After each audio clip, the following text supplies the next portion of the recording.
This is Every Man 2K, content creator of Everybody Loves Strong Mama Chrissy and Sansa Ray. I would like to thank you for sharing your time with me today. Shout out to all my chat room members and listeners who may be listening in your car, in the kitchen cooking, working out, or just listening while you work. Your time is greatly appreciated. Make sure you hit thumbs up, subscribe, and hit the notification bell and set it to all. Again, I thank you and I hope you enjoy this presentation. This is Every Man 2K, host of the channel with the same name and content creator of Everybody Loves Strong Mama Chrissy and Everybody Loves the Mamiana Gang. Both are located on a playlist from my homepage. Before we begin, first, I need for you to put your screen on full view. Now I need for you to get lifted with me as we rise from ground zero to up to 60,000 feet so we can look back down on this LIV situation to get a better perspective of what's really going on here. Let me tell you what I see. This situation that is going on is really not about a home or about real estate or about who owns what. What we have here, ladies and gentlemen, is a typical case of domestic violence abuse. Prior to her moving into that home, Liv claimed that she and Gerard had a terrible fight and breakup. Now, this fighting and breaking up had been going on for some time now. I suspect that Liv has become desperate, and the decision to jump into a lease to own all the way in Clearwater, Florida, was just an attempt to make things better in her relationship with Gerard, and it backfired. That filming of the house that Gerard did was sarcastic, and he was actually mocking her in that video when I look back at it. Also, that fat lip Liv had was not from no lip injection. That fat lip came from a lip inflation. That came from a lip inflation from Gerard's hands. And in one of her last lives was very disturbing, where Liz talks about fighting Gerard and his new girlfriend. She sadly states that she has no problem going to jail by causing bodily harm with a bat. Well, in this video, she claims she is now in Texas, where Gerard is, and basically stalking him and his new girlfriend, and being a self-described codependent. Let's go ahead and hear her speak on that matter. We will then look back at the claim she is making about home ownership. I will break down Liv's lie piece by piece. After we take a virtual road trip to the property and give it a good look and examination, I will then review some past receipts. Also, I have added some spoken word at the end of this video from an artist I've worked with in the past that I want you to check out. Now, this guy's pretty tight with his words, and he made it all the way to HBO Def Jam Poetry with it. I will be hosting a chat room for any discussions and any questions and to answer any questions that you may have. All right, this is Deputy Mayor 2K, y'all. Let's get it. Back with part 2 of this messy ass crazy situation brought to you by Liv. Ding. So I told you guys about the house in part 1. Now part 2. Okay, so like I said, he was still talking to me. We were still talking this whole time. I'm not gonna get into details this, but I was just like, I like Florida. I really, really do. Florida is a beautiful, beautiful, beautiful place. My family's there. My sister, my beautiful, beautiful sister, which I miss so much. I feel like I could cry. I miss her so much. But my mommy, everybody. But just hated the weather. I hate Florida weather. I hate Florida weather. I just couldn't get down with the freaking weather. I couldn't. Now, my sister was like, you'll get used to it. I was like, girl, no, I won't. Okay? I won't. I couldn't. I just didn't like the weather. And even though Florida is freaking gorgeous, and maybe I'll move back one day, I don't really know. I was just like, I feel like it was all about timing. And I feel like in a sense it was God. Whatever. It just led me here. It led me here. Where is here, you might ask? Drum roll, please. I am in Texas. Yes. I came back to the Lone Star State, baby. And before somebody's like, wait, are you chasing them? No. Like I said, we have 3. Ugh, my nail. We have 3. Not 1, not 2, but 3 kids together. And he and y'all got me up. If you think that I'm finna raise these kids all by myself, it's not finna happen. I don't care if he's giving me money. My kids need their father. That's what I keep freaking stressing to him. Like, I don't think he understands because he didn't have an absent parent. Both of his parents were around. But it is so important for the kids to have him in their life, okay? I know that. I've always known that. I feel like that's why I've stayed with him for so long. That's one of the reasons why I've stayed with him for so long. But my kids, and they love their dad. They freaking love him. So I just bit the bullet and I was like, you know what? Let's just go. Let's just go to Texas. And we traveled a little bit. We saw things here and there. No, I did not vlog everything because I don't have to. I chose not to. But best believe before I left Florida, I had this place. Like, people were like, oh, she's homeless. She's living with her sister. No. Actually, before I was out the house, I had this place. So I was never homeless. I was never like just, like didn't know where I was going. No, I had this place. So it comes close to the move.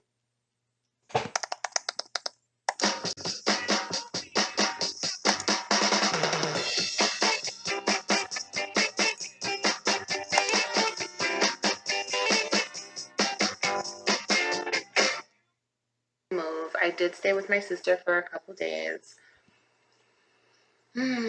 The move even. Oh my God, it was so much. But we made it. I got the U-Haul. It wasn't as bad as I thought it was going to be. It was very stressful, very hard on me. All the while, I'm still talking to their father, and I was just like, no, I did not chase him here. I was like, I already knew he was down here doing him, even though he told me I'm going to get my ish together. Like, like what we've always said to each other, like, we know we have issues to work on within ourselves, and we've always said whenever we're not together that we're getting our ish together. Only to find out it's something completely different. I don't know if you guys know what's going on. I don't know when I'm posting this video, basically, but I'm not going to get into it in this video. But, your boy got a whole situation, and I'm just like, really? Like, so this is why you really left Florida? This is why you weren't willing to work on it with your wife, and this is why you left your kids? Really? Like, I feel like if we really had to sit down talk, he told me that he didn't really like the house. He wasn't really feeling the house. Okay. Even though I got the house for our family, I got it, because he was always complaining. We're not stable. We don't have a stable home. Okay, well, your girl did that. Like, I did that for my family. I'm not gonna cry, bitch. No. We have moved around a lot. So he was just always like, I have to start over every time we move, and we don't even have a house for the kids. We're living in apartments. I don't care if we live in an apartment. If as long as it's Introducing Botanica, home fragrances with exotic pairings. Warm vanilla and Himalayan magnolia. comfy and it's cozy and the kids are good. Like, I don't think anything's wrong with living in an apartment. But he would always like bring it up, like, we need a house or whatever. So I took it upon myself and I did that for our family.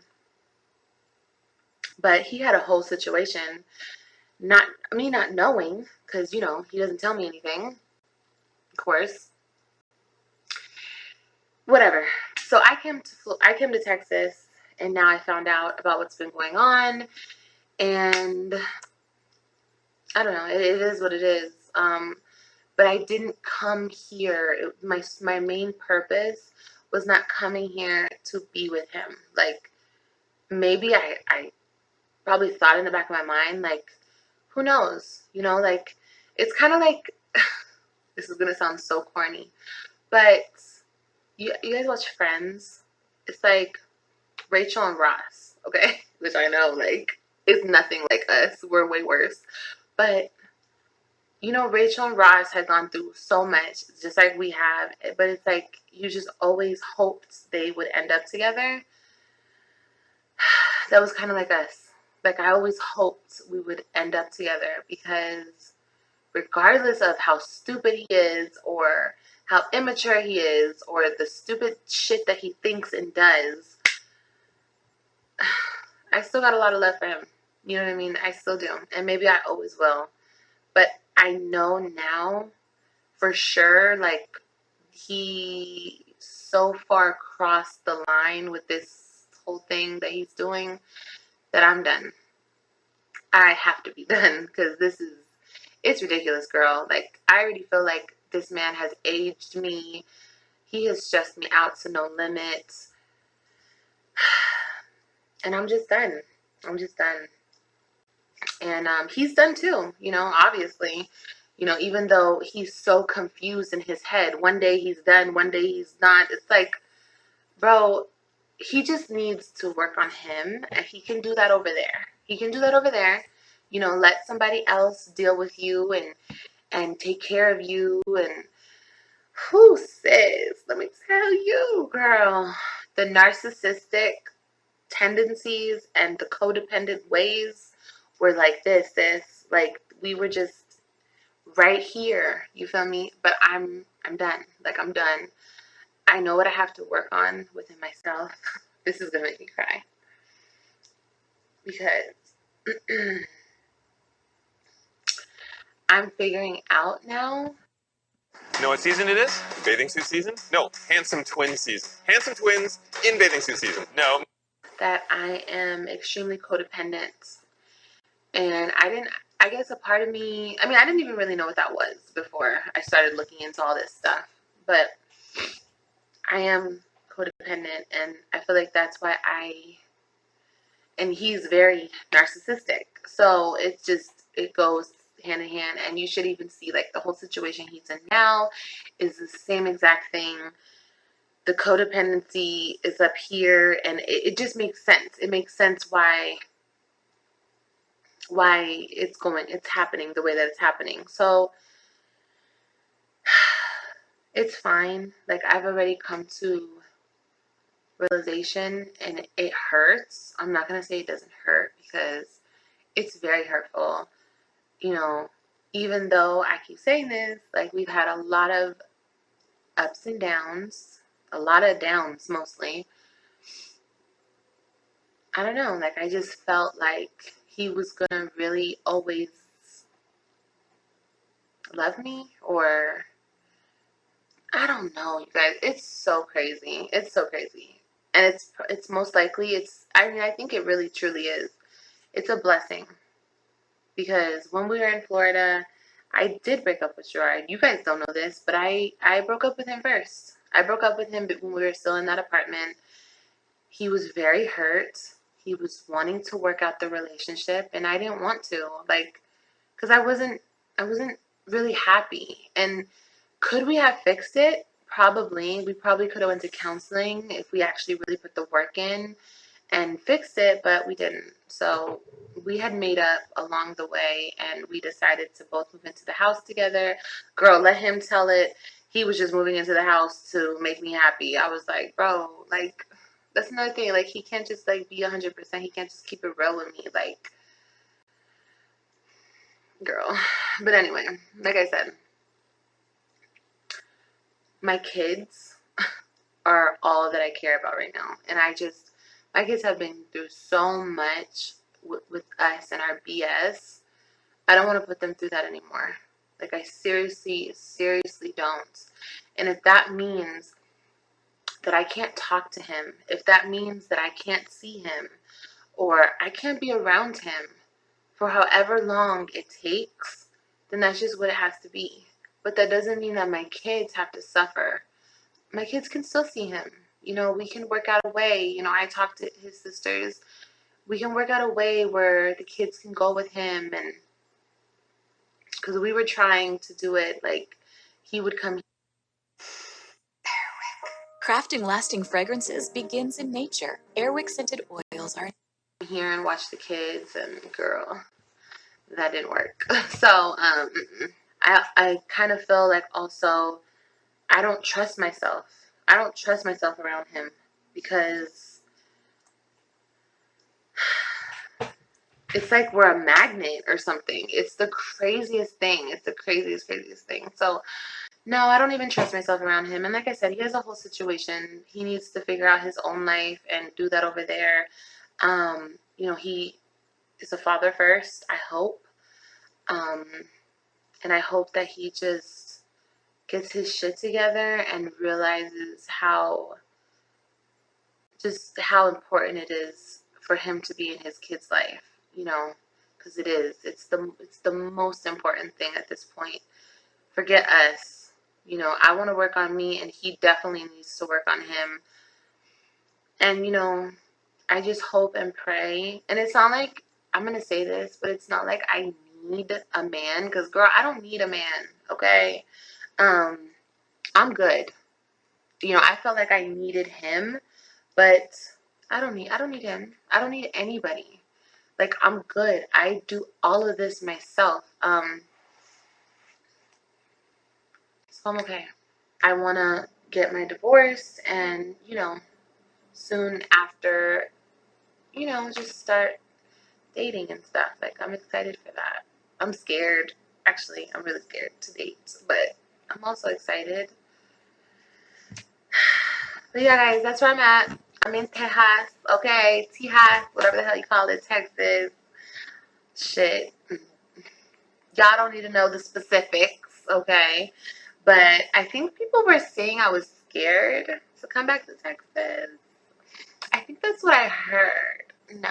Mm-mm. No. I ain't never scared. I'm just like, no, but I have so much supporters out of here. Like, I've met a lot of supporters since I've been back. And I haven't been back that long. I've only been back like a week or two. And I met like,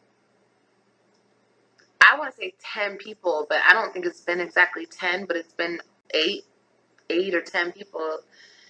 And that's what's up. Like, I got a lot of love out here. So, I mean, this is where I started, right? Well, actually, there's some, I don't know. I think I started this channel in Cali. Now the mystery has been solved. Y'all know where I'm at. And y'all can stop freaking asking me. Okay? Y'all don't need to know nothing else other than I'm in Texas, okay? And no, did nobody chase nobody. Number one, the kids need their father. That's number one. And I don't understand how people don't understand that. Like, people are just putting so much emphasis on him and I. Yes, him and I, that was also in the far, far back of my mind. Maybe, possibly, who knows? Who knows? But like I said, finding out what I know now, like, I actually know the truth of everything. Nah, I'm good. I'm good. I'm really, really good. He can have that. He can have all of that. You know what I mean? So anyway, that's it, guys. I'll see you guys in my next video. Remember to like, comment, and subscribe. And I love y'all. Like, I love y'all a lot. Oh, and I got my lips done. I don't want nobody to think I left anything out, because y'all love to call a bitch a liar, okay? But yeah, I got my lips done. I like them. I know a lot of people don't like them, but I do. And I don't plan to get anything else. Maybe some Botox, like right here and right here. I don't fucking know, bitch. But I don't know. We'll see though. But I am having fun with my lips, if you know what I mean. I love you guys so much, and I will see you guys on the next video. Remember to always be you, do you, and love you. And that's on period.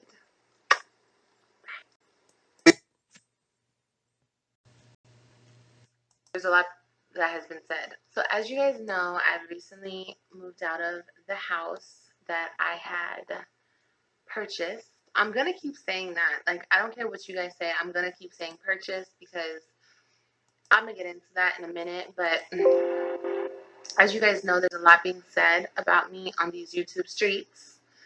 I don't like to call it that, but whatever. And I feel like I just want to just address it. You know what I mean? I needed my time and my space, and I wanted to address it on my time. And people were like, you're such a liar because you're not telling us anything. It's like, girl, I don't have, first of all, I don't even have to. I don't have to say anything. I could just go on vlogging and not say anything. But I want to say something because it's obviously, first of all, I don't have no reason to, like, I mean, yes, I do have a reason to keep this to myself because there's really weirdos out there that try to find out your every single move and everything.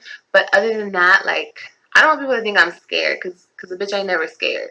Okay, a bitch ain't never scared. Okay, so let's talk about the house first, and then we'll get into where I'm at and what I'm doing and all that good stuff. What happened with the house? I moved in July, correct? July. And man, this is gonna be a long video, girl. Go get your popcorn, go get your tea, go get your coffee, sis. I moved in July. I don't remember the exact date. I think it was July 10th. Girl, I don't remember. It was so much going on. But I moved in. Now, that house was a lease to own.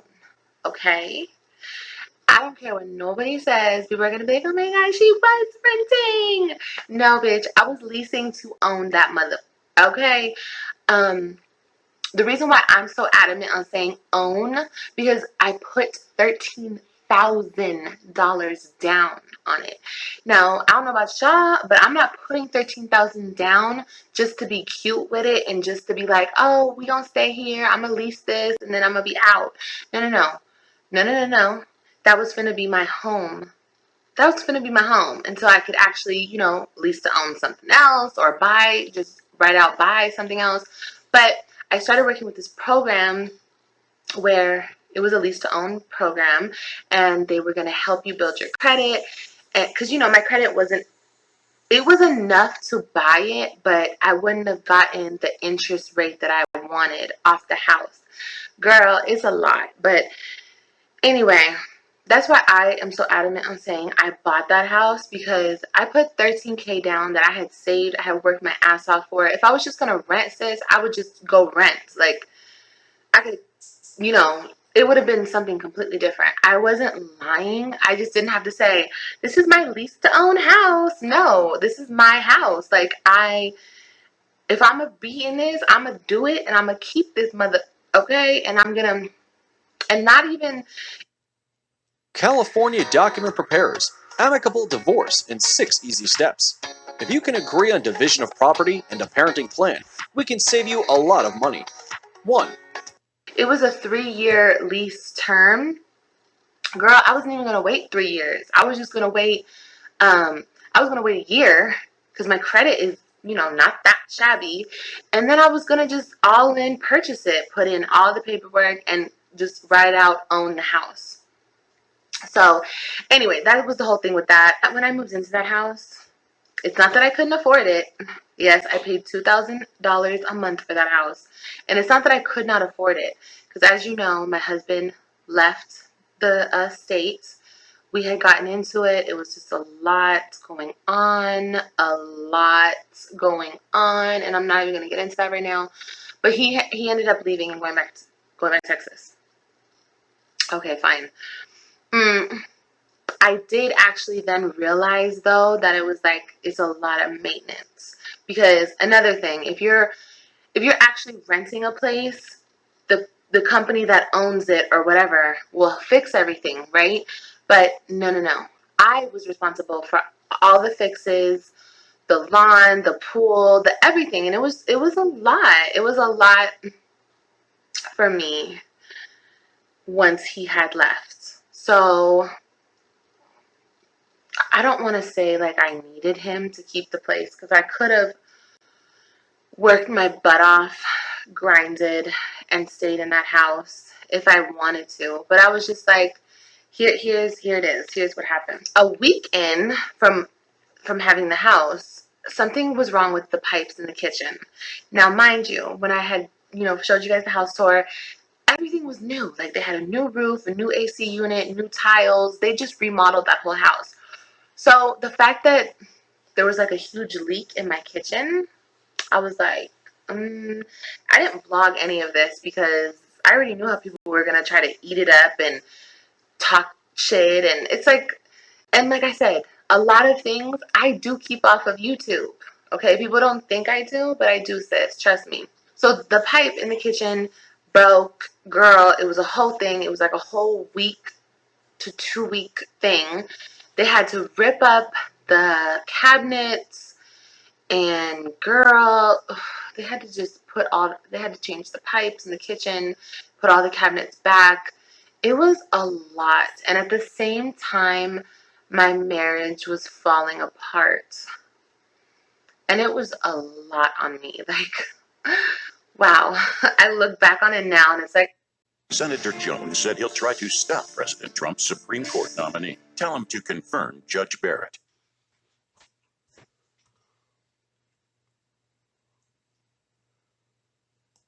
I don't know how I got through that, because even after him and I got into it and he did that huge crazy thing that he did, I still wanted to work on my marriage. I was still there, telling him, let's do something about this, let's fix it.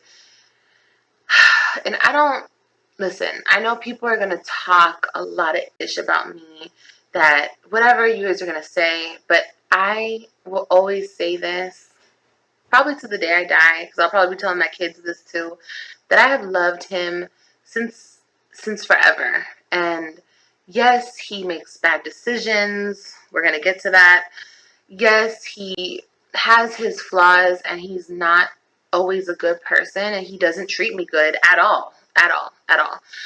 But I still love him. And I'm figuring why that is now. Like, I'm figuring out why I have this pull to him, this draw to him, this constant just needing him and wanting him. And girl, I'm figuring all that out now. I'm doing like some type of therapy, and anyway, it doesn't even matter. But the whole kitchen situation happened. They fixed the kitchen, and actually the company had paid for it to get it fixed because I had just moved in. I was like, I'm not going to pay for this. I just moved in. I didn't move in. I kept telling my mom this. I did not buy a broken house. I did not do all this to buy a broken house. Anyway, the kitchen was fixed. We were moving on. And then the pipes in the bathroom started giving me problems. So I had 2 bathrooms. I had a full bath and I had a half bath. And the toilet in the half bath and the sink the toilet was not flushing, and the sink, the water would come out the sink. So basically the pipes, I ended up finding out from the plumber that came to fix the kitchen. He was like, these pipes are like 100 years old. They're really bad pipes. I don't know why the company didn't fix this before you moved in, before you purchased the home. I was just like, yeah, it's pretty fucked up. Like, I was pretty upset. I was like, no, like $2,000 a month and I have to deal with all this. Okay. And the company was still, again, they were like, we'll fix it. We'll have people come out, but they were going to have to like rip up all the flooring. And I was like, the kitchen situation was horrible. I couldn't use my kitchen. Yes, they took off, they credited me a certain amount during that month on the payments. But I was like, no, I have a baby. I'm not going to live here while y'all rip up these floors. I was just over it at that point, honestly. Like, the kitchen pissed me off, but then the bathroom, I was just like, I'm over it. I'm over it. I'm over it. Like, I'm freaking over it. On top of it, the maintenance of the house. And I don't want to say that, and I don't want to stress it like, oh, I couldn't do it because he wasn't there, because I could have. It became too much with the problems. And then I told my mom, my mom wanted me to stay at that house. She thought it was a great deal. My sister loved the house. It was a nice house. You know what I mean? I liked it. It was a very bright, beautiful, beautiful home. Was it the perfect home for us? No, not really. But it was a nice house. Now, like I said, the thermoscientific Dionix ICS 6000 HPIC ion chromatography system. It really meets the needs of a wide variety of people. And so I think people... My mom told me just to stay, but I was like, no. So I had told the realtor, I was like, look, at this point, things are going wrong, and I don't want to stay in this contract any longer because I didn't go into this thinking that the pipes were fucked up. Because if I knew that, I would not have gotten the house. Like, no, I just wouldn't have. I would have kept looking. I would have seen if they had something different for me, something else. But I don't want to deal with that. That's a huge problem. If something's wrong with the pipes, girl, that's all up and through and under the house. I was not going to do that. And I also told my mom, I was like, there's already 2 things that happened with this house already. So if I keep it and I'm in it for 6, 8 months, 6 months, 8 months, a year, and something else major happens, they're not going to fix it no more. Like, I'm going to have to do it myself because I've been here long enough. I was still there only like a month or 2. So that's why that's why she was offering to fix these things, for free. But any other unforeseen things that happened with that house, girl, I was going to have to pay for it. Okay. And we had an inspection and everything done on the house. That's why I don't understand how the pipes were not being brought up in the inspection, but whatever. I had asked her, I was like, I want to get out of my contract. Can I get out of my contract? And she said, yeah, you can get out of your contract. We will refund you all of your money back, minus the damages, anything that we damaged, which wasn't anything. And yeah, that's what I did. And it just so happened that it happened at the time that it did because, I was already like, I don't know. I was just over it for some reason. I was over just Florida and as a whole. I was just over it. And I guess a little bit had to do with him leaving. But also, it's like, what people are not understanding, and I don't understand how people don't get this. I don't think he gets this. He's the father, okay, of these kids. I didn't bring these kids into the world by myself, and I understand hundreds, millions, hundred millions of women do it every day by themselves, no help from no man. But that wasn't the deal with him and I. You know what I mean? Like, we were in a relationship. Across the country, individuals and small businesses have taken up the challenge to help with our face mask shortage, only to find a shortage of highly effective face mask material. At Filty, we're on a mission to help. This whole time, even when we broke up, girl, we were still in a relationship. Our relationship is it's over now. Like, it's completely 100% over now. But that relationship was a mess. Of course, this whole time, him and I are talking.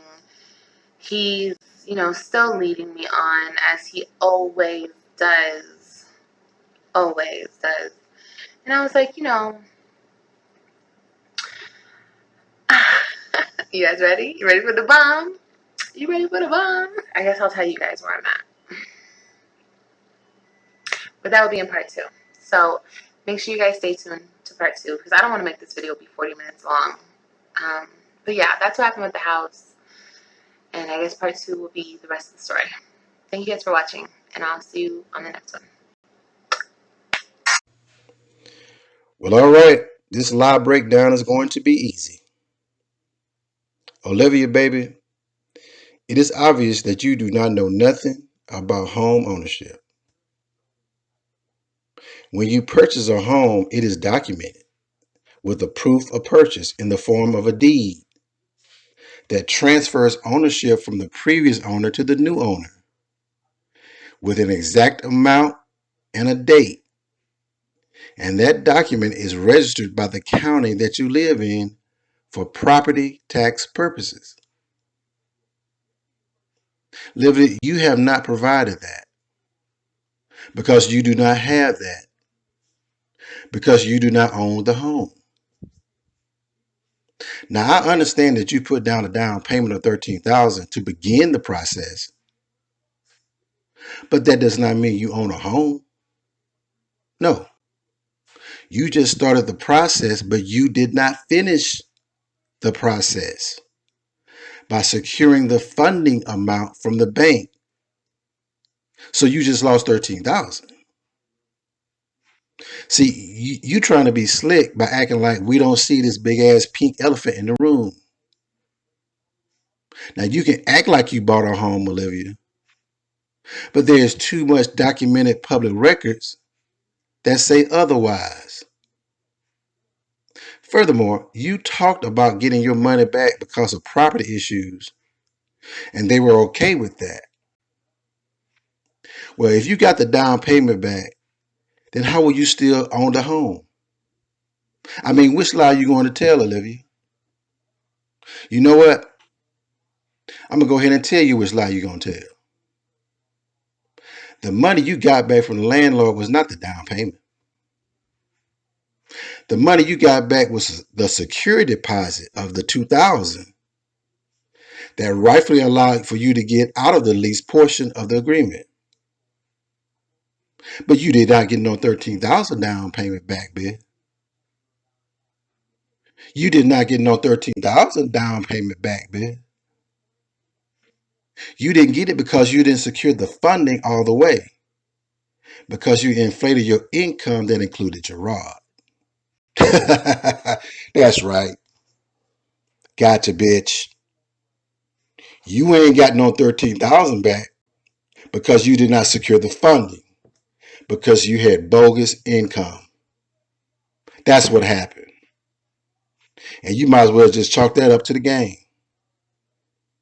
And the thing about it is, I'm pretty sure the landlord had no problem giving you back $2,000 because they were already up $13,000 in the home ownership portion. All right, y'all. Let's go ahead and take a quick tour of the home, and then we can run through my receipts. Let's go. This is Everyday Man 2K, host of the channel with the same name, and content creator of Everybody Loves Strong Mommy Chrissy and Everybody Loves the Mamiana Gang, both located on a playlist from the homepage. In this video, we will hear from the Reality of Me react to Olivia. Reality of Me wants to be a reactor now. Okay, so we're going to see about that. We're going to listen to her react to Olivia, trip her down on her lie of home ownership. And based on Ming's reaction, Ming is Team Ebony Man on this issue with Olivia. I will also break down Liv's lie piece by piece. We will then take a virtual road trip to the property and give a good look and examination. And then I will review my past receipts and present ones for my grand closing. After closing, I will present a couple short story times with Ebony Man 2K to serve as a preview of my series that will become available next month. I will leave a replay of this video for those who came into the premiere late, and I will be hosting a chat room for the discussions and any questions that you may have for me. Well, all right, this is Everyday Man 2K. Let's get it.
Okay, on the screen now is a description of Olivia's old rental property that she had in Clearwater, Florida.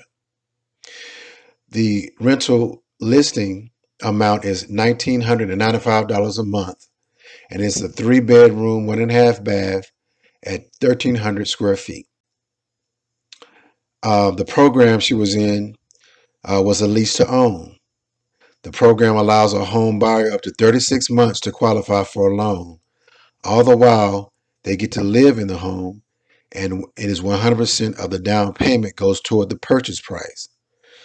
The monthly payment actually includes insurance, property tax, and homeowners association payments too. It is fully renovated, featuring a modern open floor plan and large pool calling your name. Upgrades include a new roof, Whirlpool stainless steel appliances paired with new cabinets and gorgeous granite. Okay, now we're going to look at the source from Zillow.com. If you look at the top of the page, that is that address of question on Owen Drive in Clearwater, Florida. Now, Zillow has very valuable information. One of it is price history. A lot of people have not noticed that. But for every property that they have listed, they show a price history of events of that property, whether it be sold or rented. Okay, so let's go to price history that you see on the screen. But we're going to start from the bottom, from February 25th, and work our way up to present day to show all transactions that has been on this property since the February 2020 of this year. Now, it says on public record, right, that this property was sold on February the 25th, 2020. It was sold. Now remember that date because we're going to come back to it later. Then later on in April, it was listed for sale and was listed on in April and May, but no one bought it. And then the listing for sale was removed on May the 29th. Okay, so since they couldn't sell it, then in June 19th, 2020, they listed it for rent. And then in July 10th, it was removed. The reason why it was removed, because someone rented it. And that was Livia. It does not say sold. It says listing remove rent, and it was rented for that time. The only owner of this home for the entire year of 2020 was the person that bought it on February 25th, and that was not Olivia. She picked it up on July 10th as a renter at the rate of $19.95 per month.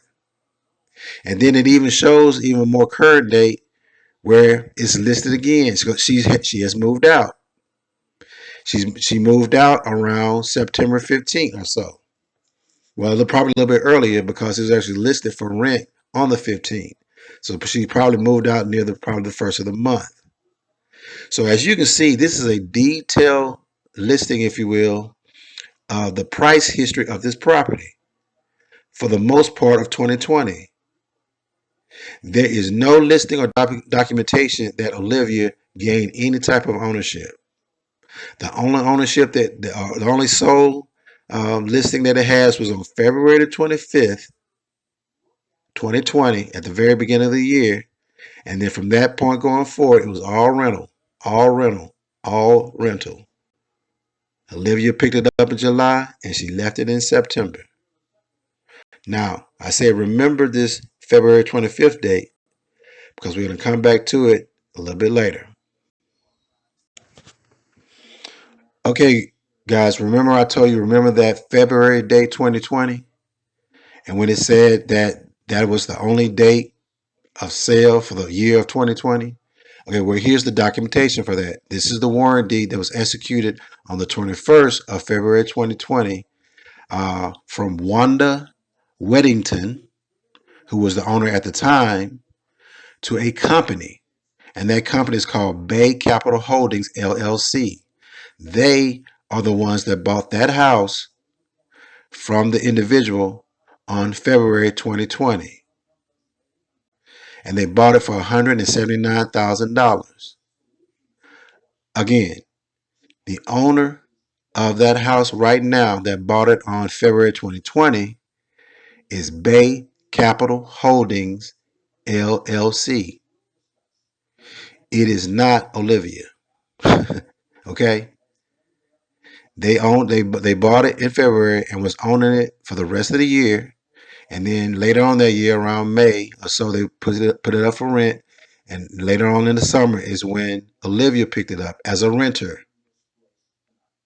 She came in as a renter. She left as a renter.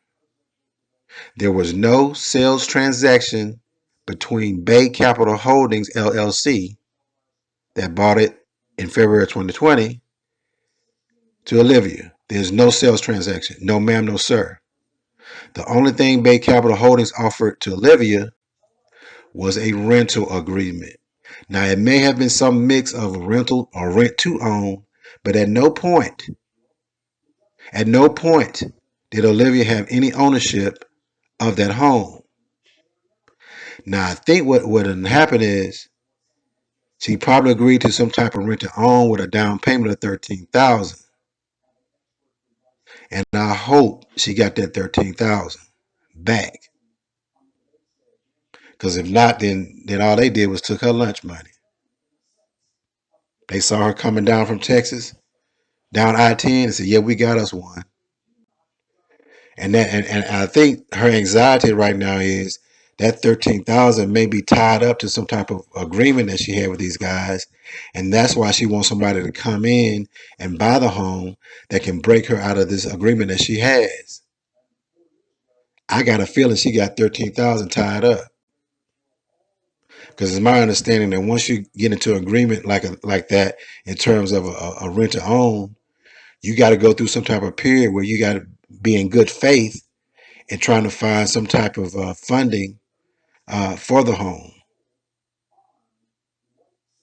I think you have to be in good faith, go out to banks and try to see if they can approve you for a loan for the home. And I think she can't get it approved, and that $13,000 is being held up. And that's why she's stressing. So I'm hoping she got a way to get out of that agreement and get that $13,000, because that ain't nothing to brag about. I mean, she keep bragging about, well, I put $13,000 now. I put $13,000. Then you put $13,000 on something that you ain't got nothing to show for. You put $13,000 down on something that you can't even show for. You have absolutely no ownership of that home. None. And $13,000 is a lot of money. And here's the thing that I've learned about rent to own agreements, that they only look good on paper. I've owned a home for over some 20 years. I've been in a position where I've been a landlord and I've talked about rent to own before. They never come to fruition. It all sounds good on paper. Because when you think about it, if a person does have $13,000, and if they can make $2,000 a month in a sort of payment, they would just go ahead and be a person that can buy a house. I mean, why would you agree to that? If you sitting really on 13 grand and you really can make $2,000 a month in a payment, then there's no need to be in a rent to own situation. You can just try to own. So listen, I don't know what she has done, but I'm telling you right now, she's a liar. She's a liar. She does not own no property nowhere in Florida. And she definitely don't own this one here in Clearwater with this address. Again, this property belongs to Bay Capital Holdings, LLC, and they've been owning it since February 2020. Okay, so this is another piece of information from the Pinellas County Tax Assessor Office that supports what I just said, right? Now, this has been updated on September 26, 2020, which is just a couple days ago. So this is the most recent information on that property in Clearwater, Florida, where Olivia claims she owns that house, right? Okay, if you look at the top of the page on the right, you see that address on Owen Drive. On the left, tell me what you see as far as ownership. I tell you what you don't see. You don't see no Olivia somebody on there, do you? No, you do not.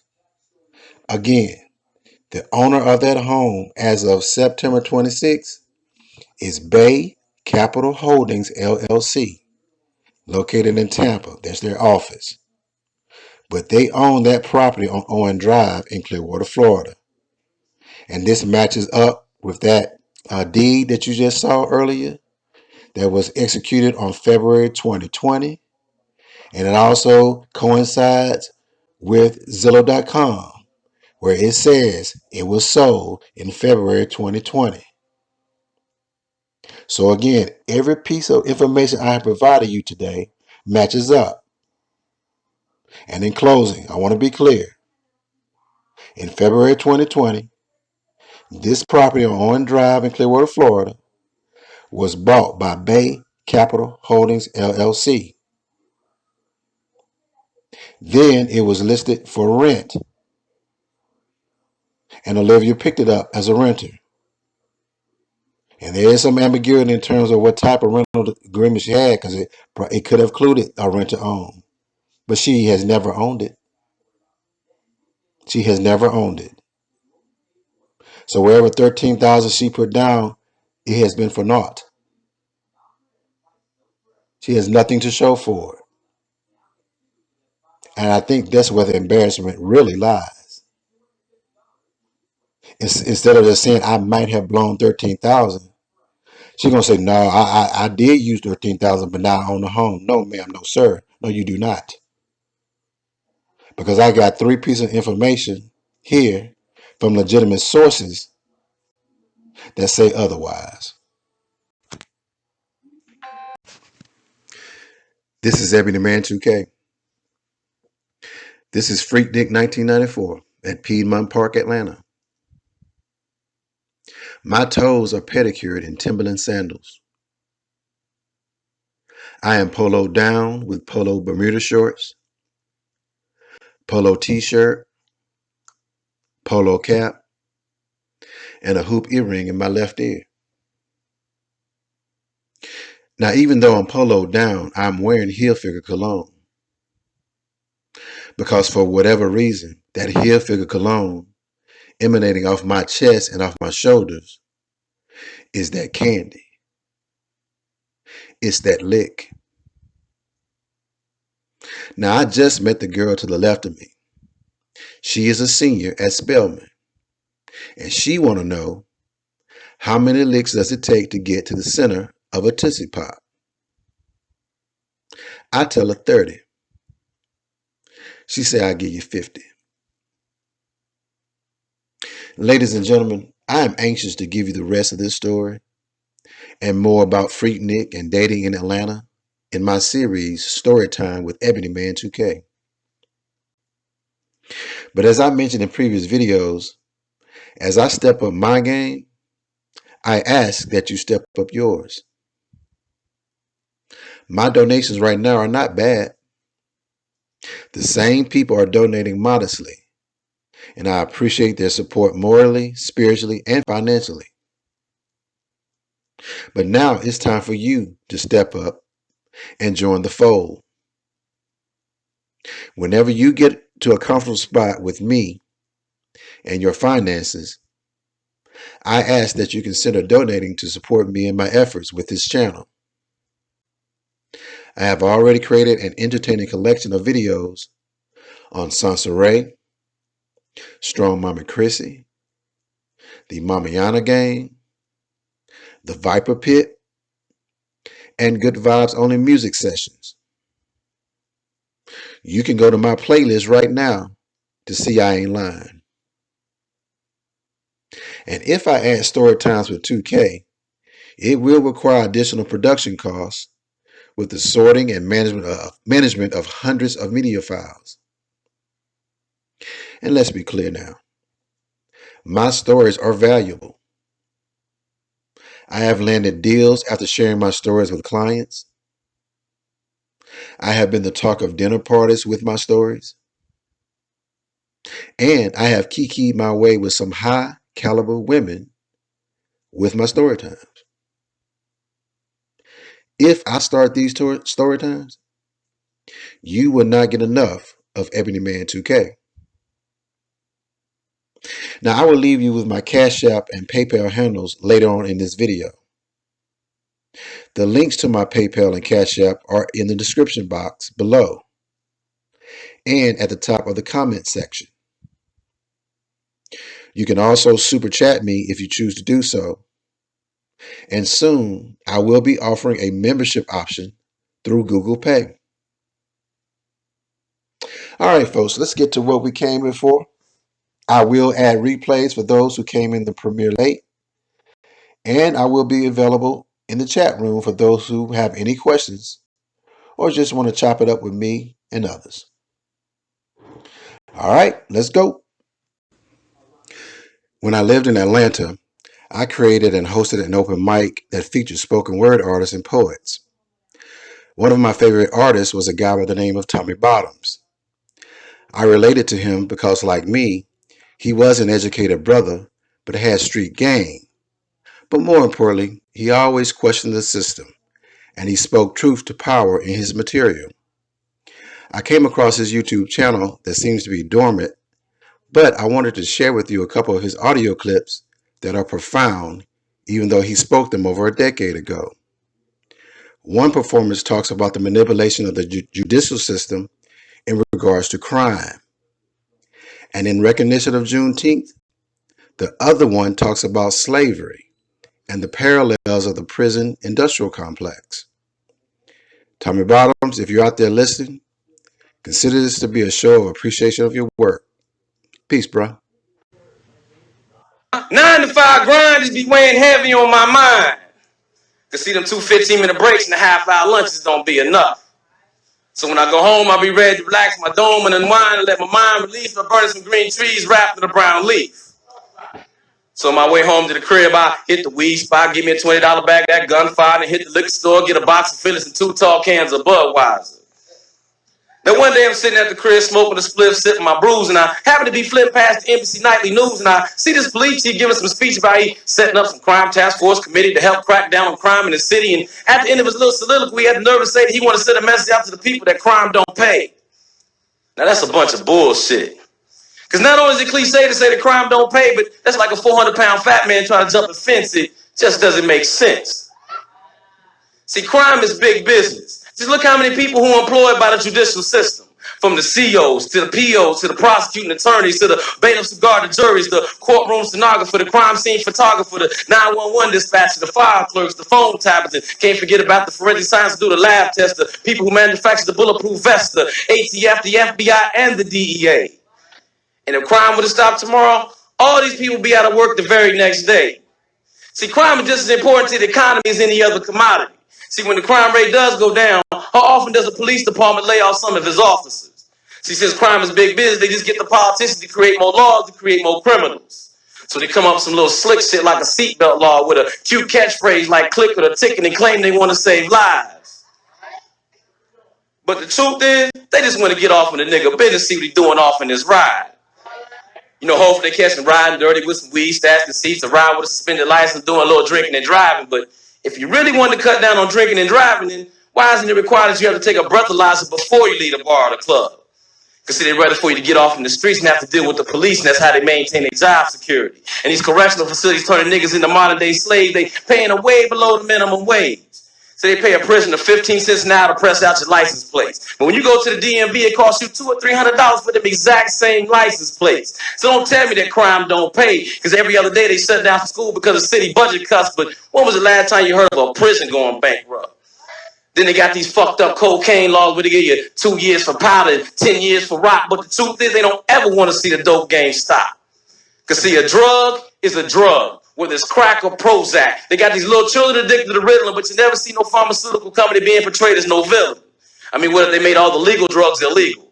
You had niggas making rap videos about how they stand on the corner slinging nicotine patches and serving up 8 balls of Demerol and slinging keys of Viagra all the way to Florida to Alaska.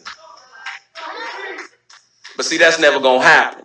Cause see, rich white folks never allow themselves to be given the same status as some ghetto crack addict. See, prisons are built for the poor and uneducated. That's why they represent more than 90% of the population that's incarcerated. See, half of them don't care they slaves, the other half don't know. So prison just becomes a revolving door for the unskilled and the poor, which just creates more job security for the CEOs, the wards, and the criminal defense lawyers. And even the district attorney got his hand inside the cake, prosecuting cases of people he know are innocent just to get them caught up in the system. Because see, prison is big business. There's more people in prison in America than anywhere else in the world, yet this is supposed to be the land of the free.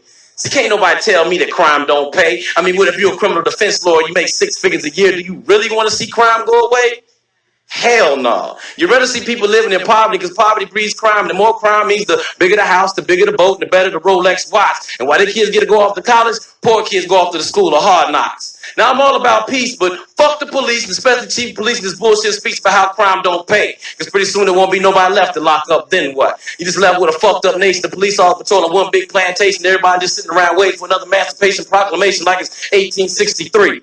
See, everything I see leads me to believe that there's a very thin line between breaking the law and being the law, because see, laws are made to be broken. So you can't tell me some of these judicial officials, they secretly hoping that niggas don't open up their eyes and realize that the only way to beat the system is to stay out of the system. So I'm no longer giving them shit. I'm gonna make sure I stay legit, because I don't belong in no prison. So the next time a cop pulls me over, I better tell him to suck on these 9 inches and get fucked with no foreplay, because I understand the game and I know that crime pays, and I know this the land with the thief and the home and the slave, and I know America got 1,000,001 ways to get paid. So the last thing I'm trying to hear is a motherfucker tell me that crime don't pay. Man, they write history books about crooks, from Jesse James to John Dillinger. Man, they was notorious gunslingers. And when John Gotti died, they marched through the city like he was some type of slain world leader. And these drug dealers go out and buy Mercedes and Lexus, but nobody ever asked Mercedes and Lexus to forfeit 20% of their profit, because 20% of their product was bought with drug money. They don't give a shit where the money comes from. Just keep it coming. That's how the economy works. Buying and selling. So it doesn't matter if it comes from a college graduate or a 2-time felon. So Mr. Chief of Police, I have to disagree with your bullshit speech that crime don't pay. Because if no people no longer sell dope, steal, and rob, your ass will be out of a fucking job.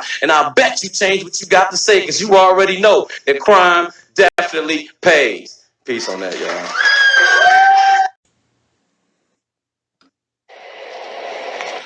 Now, my primary purpose in poetry is to tick some people off. So I'm hoping somebody get offended with these words and I'm spitting. That way I know I'm doing my job. Because when it comes to this mic game, I ain't got time to play. So you gonna hear no raunchy talk about how I make the coochie pop, my AK spray. Got way too many other things I need to say. Because I'm the new millennium field nigga with the article to Kente. I'm the runaway slave that got away. Told master to get up off my tip and where he can stick his resume and his 401k. I know 401 other ways to get paid. So never allow nobody ever to lead you to believe that they ever bought a slavery. Because basically the business of slavery is way too profitable for it to ever be stoppable. See, America simply reinvented the definition of slavery by really taking race out of the equation in order to increase the size of their plantation. So now, regardless of your ethnic or racial persuasion or your religious affiliation, every one of you now have the opportunity to work on master's plantation. Because anybody that works a job that pays them anything that close to minimum wage can go ahead and consider themselves a slave. See, the biggest misconception with slavery is that the slaves ain't get paid. Now, the slaves didn't get a paycheck, they definitely got paid. So they got the leftover food that master didn't want to consume, a few clothes, and a place to stay. And that's exactly what you get with minimum wage. You get just enough sustenance to give you the guts to get up and do it again the next day. 9 to 5, 40 hours a week, and every other Sunday. And master no longer got to beat the slaves to make them behave. Now, they just dock your pay or mess with your sick days or put you on that 12 to 6 graveyard shift. Got you busting your back from dusk to dawn, but you still don't have a phone and can barely keep your lights on. So in order for those little extra crumbs of life, sometimes the slaves afford to resort to commit petty crimes. You see, those slaves lived back in the day, not only were they brave, but they had to live bold, because whenever that weather got blistering cold, those same slaves had to break into master's home and steal warm blankets and extra clothes. And that's the very reason why, this very day and time, they still associate black people with crime, which brings me to the 13th Amendment, which clearly mentions that slavery was the boss for all persons except for those convicted of a crime. So plantations become penitentiaries or correctional facilities where the state pays the inmate 8 cents an hour, provides them with food, clothes, and a shower, a place to stay. And that's when the warden forces that prison to produce products that the state turns right back around and sells in the open market. Michigan. That's slavery 101, baby, regardless of what you want to call it. I mean, what if all these Walmart stores existed back in the year 1712? Who in the hell you think would have been working the cash registers and stocking the shelves? See, it doesn't matter if you're just a prisoner pressing out license plates in the prison system, or just some burger flipping, tomato picking Mexican immigrant, or just some auto factory worker working up in Flint, Michigan. Slavery is the heartbeat of capitalism, and capitalism is the beast that don't sleep. That's why there's cocaine on every corner and 24-hour TV. 9 to 5 grind just be weighing heavy on my mind. Cause see, them 2 15-minute breaks and a half-hour lunches don't be enough. So when I go home, I'll be ready to relax my dome and unwind and let my mind release by burning some green trees wrapped in a brown leaf.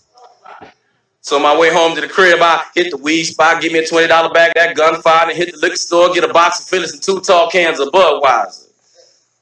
Then one day I'm sitting at the crib smoking a spliff, sipping my brews, and I happen to be flipping past the NBC Nightly News, and I see this police chief giving some speech about he setting up some crime task force committee to help crack down on crime in the city. And at the end of his little soliloquy, he had the nerve to say that he wanted to send a message out to the people that crime don't pay. Now that's a bunch of bullshit. Because not only is it cliche to say that crime don't pay, but that's like a 400-pound fat man trying to jump a fence. It just doesn't make sense. See, crime is big business. Just look how many people who are employed by the judicial system. From the COs to the POs to the prosecuting attorneys to the bailiffs who guard the juries, the courtroom stenographer, the crime scene photographer, the 911 dispatcher, the fire clerks, the phone tappers, and can't forget about the forensic science to do the lab test, the people who manufacture the bulletproof vest, the ATF, the FBI, and the DEA. And if crime would have stopped tomorrow, all these people would be out of work the very next day. See, crime is just as important to the economy as any other commodity. See, when the crime rate does go down, how often does the police department lay off some of his officers? See, since crime is big business, they just get the politicians to create more laws to create more criminals. So they come up with some little slick shit like a seatbelt law with a cute catchphrase like click or the ticket and claim they want to save lives. But the truth is, they just want to get off in the nigga business, see what he's doing off in his ride. You know, hopefully they catch him riding dirty with some weed, stashed in seats, around with a suspended license, doing a little drinking and driving. But if you really want to cut down on drinking and driving, then why isn't it required that you have to take a breathalyzer before you leave the bar or the club? Because they're ready for you to get off in the streets and have to deal with the police, and that's how they maintain their job security. And these correctional facilities turning niggas into modern-day slaves, they paying them way below the minimum wage. So they pay a prisoner 15 cents an hour to press out your license plates. But when you go to the DMV, it costs you $200 or $300 for them exact same license plates. So don't tell me that crime don't pay, because every other day they shut down school because of city budget cuts. But when was the last time you heard of a prison going bankrupt? Then they got these fucked up cocaine laws where they give you 2 years for powder and 10 years for rock. But the truth is they don't ever want to see the dope game stop. Because see, a drug is a drug, whether it's crack or Prozac. They got these little children addicted to Ritalin, but you never see no pharmaceutical company being portrayed as no villain. I mean, what if they made all the legal drugs illegal? You had niggas making rap videos about how they stand on the corner slinging nicotine patches and serving up 8 balls of Demerol and slinging keys of Viagra all the way to Florida to Alaska. But see, that's never gonna happen. Because see, rich white folks have never allowed themselves to be given the same status as some ghetto crack addict. See, prisons are built for the poor and uneducated. That's why they represent more than 90% of the population that's incarcerated. See, half of them don't care they slaves, the other half don't know. So prison just becomes a revolving door for the unskilled and the poor, which just creates more job security for the CEOs, the wardens, and the criminal defense lawyers. And even the district attorney got his hand inside the cake, prosecuting cases of people he know are innocent just to get them caught up in the system. Because see, prison is big business. There's more people in prison in America than anywhere else in the world, yet this is supposed to be the land of the free. See, can't nobody tell me that crime don't pay. I mean, what if you're a criminal defense lawyer, you make 6 figures a year, do you really want to see crime go away? Hell no. You'd rather see people living in poverty because poverty breeds crime. And the more crime means the bigger the house, the bigger the boat, and the better the Rolex watch. And while the kids get to go off to college, poor kids go off to the school of hard knocks. Now, I'm all about peace, but fuck the police, and especially chief of police in this bullshit speech about how crime don't pay. Because pretty soon there won't be nobody left to lock up, then what? You just left with a fucked up nation, the police all patrolling one big plantation, everybody just sitting around waiting for another Emancipation Proclamation like it's 1863.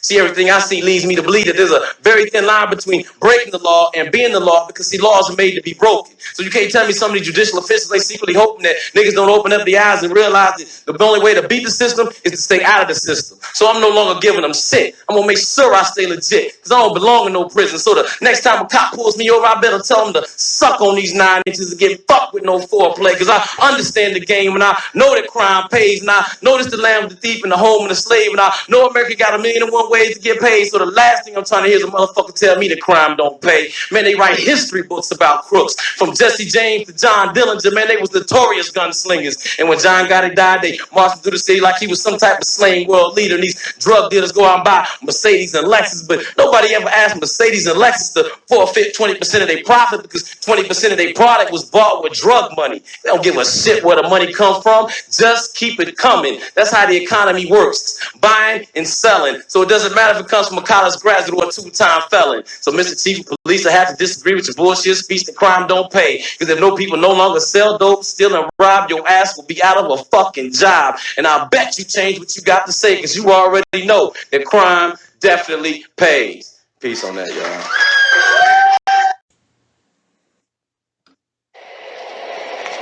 Now my primary purpose in poetry is to tick some people off.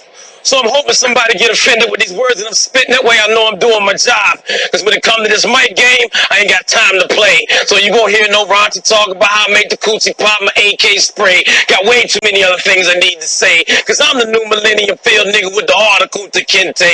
I'm the runaway slave that got away. Told master to get up off my tip and where he can stick his resume and his 401k. I know 401 other ways to get paid. So never allow nobody ever to lead you to believe that they ever bought a slavery. Because basically, the business of slavery is way too profitable for it to ever be stoppable. See, America simply reinvented the definition of slavery by really taking race out of the equation in order to increase the size of their plantation. So now, regardless of your ethnic or racial persuasion or your religious affiliation, every one of you now have the opportunity to work on master's plantation. Because anybody that works a job that pays them anything that close to minimum wage can go ahead and consider themselves a slave. See, the biggest misconception with slavery is that the slaves ain't get paid, that the slaves ain't get a paycheck. They definitely got paid, so they got the leftover food. Their master didn't want to consume, a few clothes and a place to stay. And that's exactly what you get with minimum wage. You get just enough sustenance to give you the guts to get up and do it again the next day. 9 to 5, 40 hours a week, and every other Sunday. And master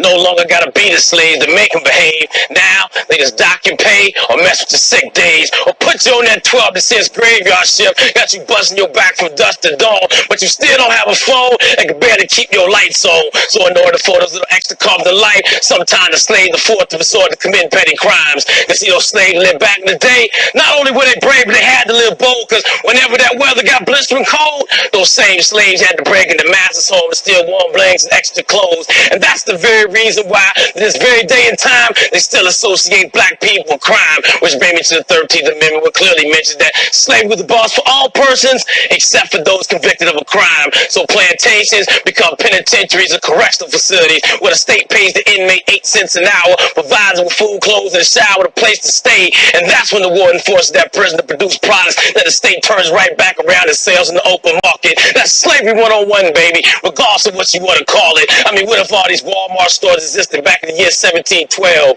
Who in the hell you think would have been working the cash registers and stocking the shelves? See, it doesn't matter if you're just a prisoner pressing out license plate in the prison system, or just some burger flipping, tomato picking Mexican immigrant, or just some auto factory worker working up in Flint, Michigan. Slavery is the heartbeat of capitalism, and capitalism is the beast that don't sleep. That's why there's cocaine on every corner and 24-hour TV. This is Ebony Man 2K. We're about to go into our chat and music session. But first, if you would like to donate via Cash App, the Cash App ID is $EBMN2K. That's $EBMN2K. If you'd like to make a donation via PayPal, send it to paypal.me/EBMNTWOK. That's paypal.me/EBMNTWOK. And if you'd like to send it via Venmo, send it to @EBMN2K. That's @EBMN2K. Thanks. And let me add one more thing. Direct links to all of my accounts, including PayPal and Cash App, are located in the description box and at the top of my comment section. You can just click on the link to donate. Also, Super Chat is on as a feature at the bottom of the chat box in the chat room if you would like to donate there, with a highlighted chat post with super stickers and animation. Super Chat is new to my channel, so you should give it a try. Thanks.